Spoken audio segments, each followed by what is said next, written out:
Hello ladies and gentlemen, my name is Chris Stollings. You know me here on YouTube as MarauderEX, and as always, I'm your host for Operation Recap. This is where we take some of the stories that you may have missed on OperationRainfall.com throughout the week and throw them back at you, so hopefully they get the attention they deserve. This week is actually kind of a very, very light week. As we draw closer and have E3 looming over our heads, there'll be less and less actual news. Everyone's going to wait to show off everything for E3. With that said, the first story is also the most recent and the one that I'm going to get into the least because it is the most new.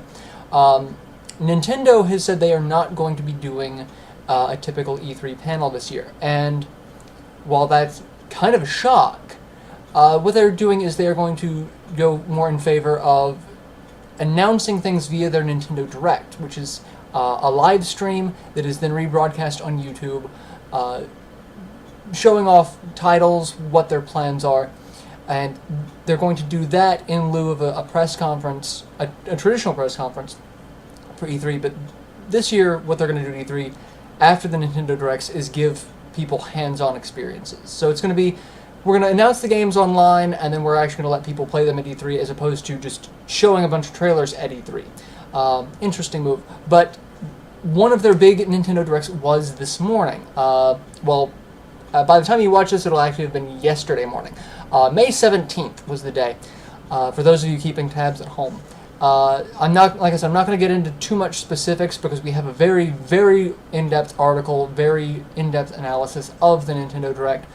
So I'm going to let that article speak for itself, but I'm going to post the link to that so that you guys see that, because that is probably going to be the biggest thing. They have said that there is going to be another major Nintendo Direct right before E3, so stay tuned for that, because they seem to be favoring this in lieu of closed door but live broadcasted press events. I can kind of see it. I can understand the logic behind all this. One of the things, however, I will talk about that was mentioned in the Nintendo Direct links to our next story. Sega files a trademark for a new Sonic game. I don't know if you guys are familiar with the Sonic cycle that posted on the internet several years ago.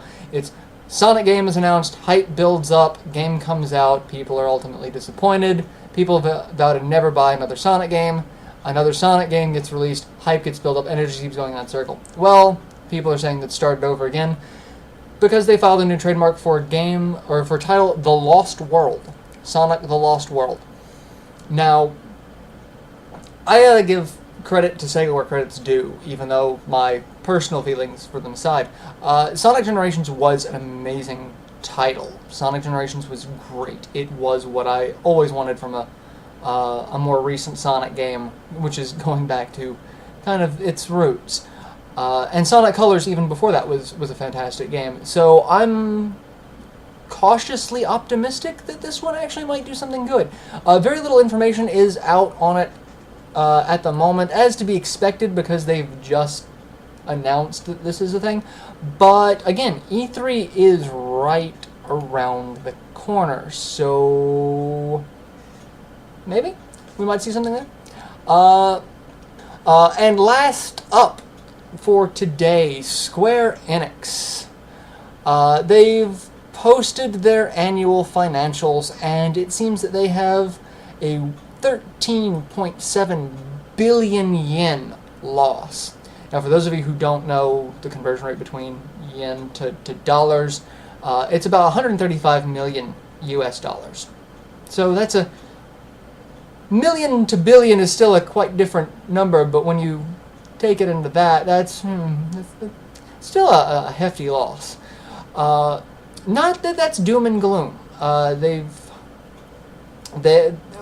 Later on in the financial report, they have said that game sales are up 15% year over year, so they are increasing, and our company-wide sales are up 15%. Game sales are up 24%. So they're still increasing, but just overall loss, because you have to think about overhead and things like that. Big budget titles like 13 and 13.2 probably were not cheap to make. And it's not like they don't have things in the pipeline. They've got 3 things coming up that are kind of big deals. They've got Final Fantasy 15, A Realm Reborn, 14, Realm Reborn, 14. I'm already jumping ahead to another Final Fantasy. 14, A Realm Reborn, which is not really a remake, but it kind of is, because it's a revamp of a game that was released to very lackluster numbers all around, sales and ratings.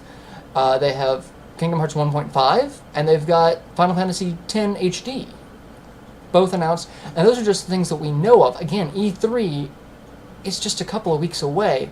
They could come out with tons and tons of new games, new IPs, all stuff that would just blow us away and completely change that loss to a massive profit this time next year.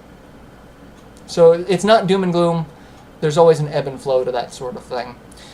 So yeah, that's all of the stories that I'm going to recap this week. One other thing that I'm going to shamelessly plug and self-promote, check out the Operation Rainfall forums. I'm going to post a link to that in the video description as well.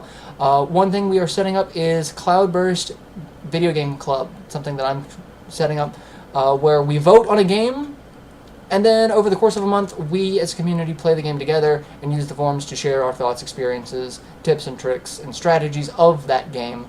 It's like a book club for gamers. We all play the same thing. We talk about why we like it, why we don't, what we thought could be better, or I'm having problems with this point. I know there's someone else here who's playing it. What did you do? And that gives like 3 or 4 different strategies of how to get through something. Really interesting. I thought it was a really interesting idea, and I really would like to see our forums get a lot more use, because I like the interacting with the audience. I love talking to you guys, and I'm glad that you guys come and watch these videos. So I figure why not do that on the forums as well. So yeah, check out all those links below, and we will catch you next week for another recap, and then we will see you guys for E3 coming up soon. Till then, later everyone.